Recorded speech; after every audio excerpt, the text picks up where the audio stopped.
This is the second part in which we are solving exercise 3.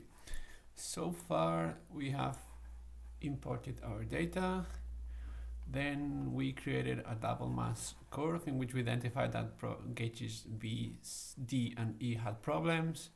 We also used an algorithm to identify errors, and that shows us that exactly B, D and E had problems. And we have corrected gauge B. So now we're going to repeat this process that we did with B, with gauges D and E. So let's continue. So Control 2 times M to create a markdown cell, and so gauge D. We start by analyzing the series. Okay. We set the gauge name, so D, and the breaks. So if we go to the result of our algorithm, we only identify one break in year 1930. So in this case, we only have one break. Still, we put it in a list called breaks in 1930. Okay, this is simpler than before because we can just copy the code. So we can just copy this plot here.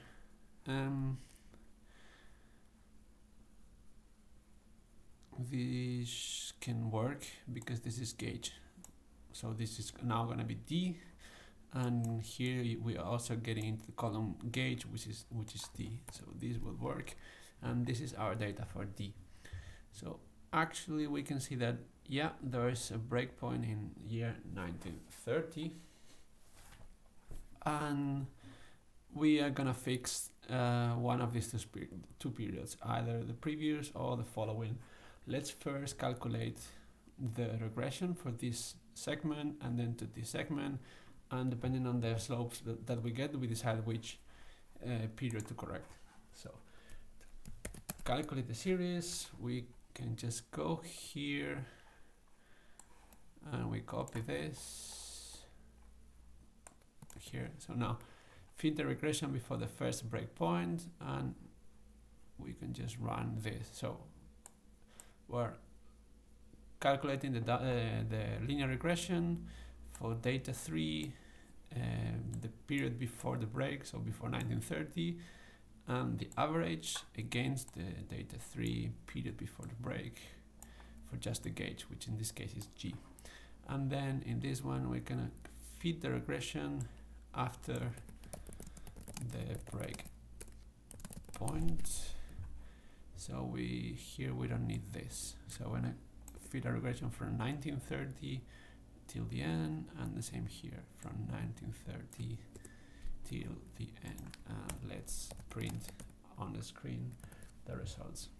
So we get a slope of pretty much 1 for the first period and 0.90 for the second period. So I'm gonna guess that the correct period is this one because the slope is pretty much 1, which will be a perfect fit, and this one will be the one that we will correct from 1930 on. So let's correct the series. Correct the series. Okay. The correction factor.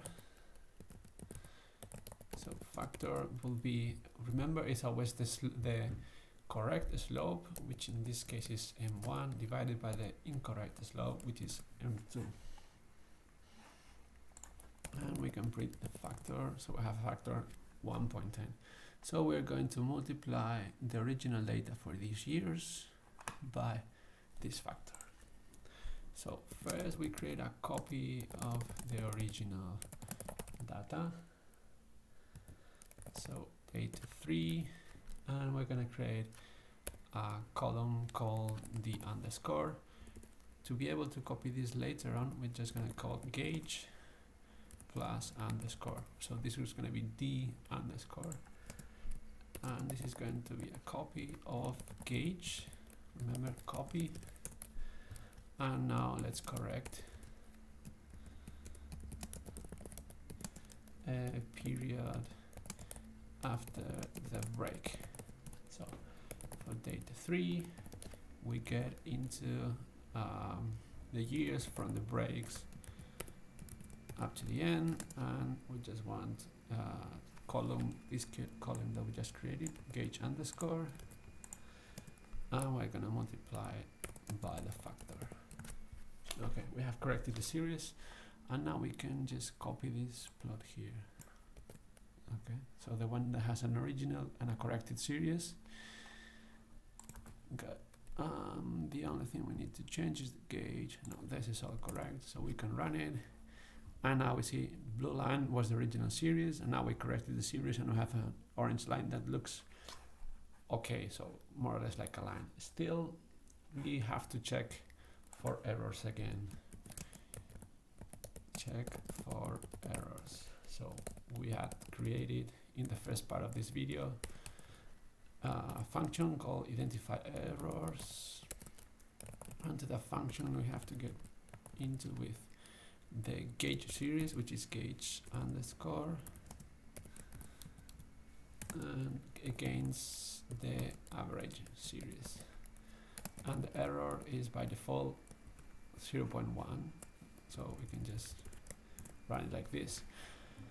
And we still find an error in 1935 and 1937, which might be one of these values around here. I'm going to guess that the error, so there is a lower slope before 1935 and 1937 than afterwards. We can see that here, that there's a slope here lower than lower than 1, and at some point it turns into a slope larger than 1.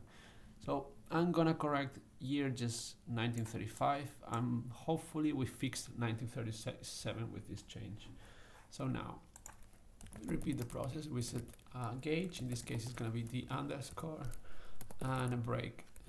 So breaks is gonna be 1935. And we just repeat the whole process. We can copy everything, copy, sorry. So now, this is the slope before 1935 and after 1935, exactly these values here. And we are going to suppose that the correct period is the before 1935. So our factor is going to be again the correct slope, which is before 1935, m1 divided by after 1935 slope, factor 0.90. And to correct the series, we just copy this last part, and we have corrected the series just like that.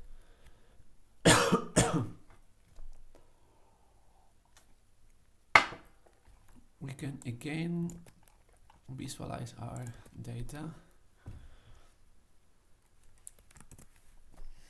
So the orange one is the first, sorry, the blue one was the first correction, and the orange one is the second correction. It may seem that this is wrong just because it's far away from the 1-1 line, but the slope, which is the important thing, is more continuous than in the case of the blue or the original series. This means that gauge B has a lower precipitation than average, just that. But the important thing is that the slope is more or less constant, not that the line fits the 1-1 line. So with that, we can again check for errors, and hopefully we are done. Yeah, there are no errors raised, so we are done changing gauge D. So let's go to the last gauge we have to fix, which is gauge E. First we're gonna analyze the series. Let's go to what was the error about, just on top here. So we had anomalies from 1929 to 1939. So we're gonna take those 2 years as the first breakpoints. So we set the gauge, it's going to be E, and the breaks are going to be 1929 and 1939. Good. 38, sorry. we can plot data, so we can just copy this here. Okay. This is our data for gauge E. We see there is a break here, but it's actually not 1929. It's most probably 1930. So we can change this here, 1930. And even though our automatic algorithm says that this is a breakpoint, to me it doesn't look like. So we are gonna start skipping this, and after we correct the first breakpoint, we can check if that is still an error. So now we're gonna just work with this breakpoint. We need to calculate the linear regression for this line up to 1930, and then to this line from 1930 on. Again, we can just copy everything. You see that this is all quite repetitive, so we actually could have done it with a loop. So okay, so the first slope is 0.81, second slope is 1.01. I'm going to assume that the correct series is from 1930 on, so I have to correct these few years. Okay, from the beginning to 1930. This means that let's correct the data, correct the series. The correction factor is going to be the correct slope, which in this case is the second one, M2 divided by M1. And now, to correct the series, as always, first copy of the original data. Okay, and we're gonna create date 3, gauge underscore, which will be E underscore is equal to data 3 gauge, and make a copy, and then correct. We want to correct from 1930, from the beginning till 1930. So data 3 log from the beginning, that's 2 dots, up to 1930, which is breaks 0, and we're correcting gauge underscore, and we just multiply by the factor this. Good. Let's plot this. So we just copy this and plot it. And now we see the original series, which is the blue one with this clear breakpoint. And now we have corrected the series, and it's more or less aligned with a little higher slope than 1, but more or less continuous slope. Let's check for errors, and hopefully we don't get any. So check for errors. Again, our function, which is called identify errors. If we press tab, just start typing and press tab, it will just automatically fill the name of the function, and then this will be gauge underscore against data 3, the average. No error, so we are done with correcting data from gauge E. So we have corrected our all our data, and now let's plot the double mass curve for all the gauges. Redraw the double mass plot. Okay. Let's say gauges we're not interested. This is gonna be A, B underscores because we have changed them. C, we have not changed them. D double underscore. Remember, we had to do 2 corrections, and E underscore. So we get from data 3. We're gonna calculate a new average with the corrected series. So we're gonna call it AVG underscore, and we just call from data 3 columns these 5 columns, and run the mean, which is axis 1. Okay, we can plot data 3 now and see what's inside. So we have created a new column with the new average, which is the average of columns A, B underscore, C, D double underscore, and E underscore. Okay, so the corrected series. Let's plot it. We can just go on top, copy this, and go down here. And we only need to add one more thing. No, that's fine. Okay, so this is our new double mass curves, and we don't spot quickly any breakpoint, so everything is correct. If we want to export our data, we create export corrected series,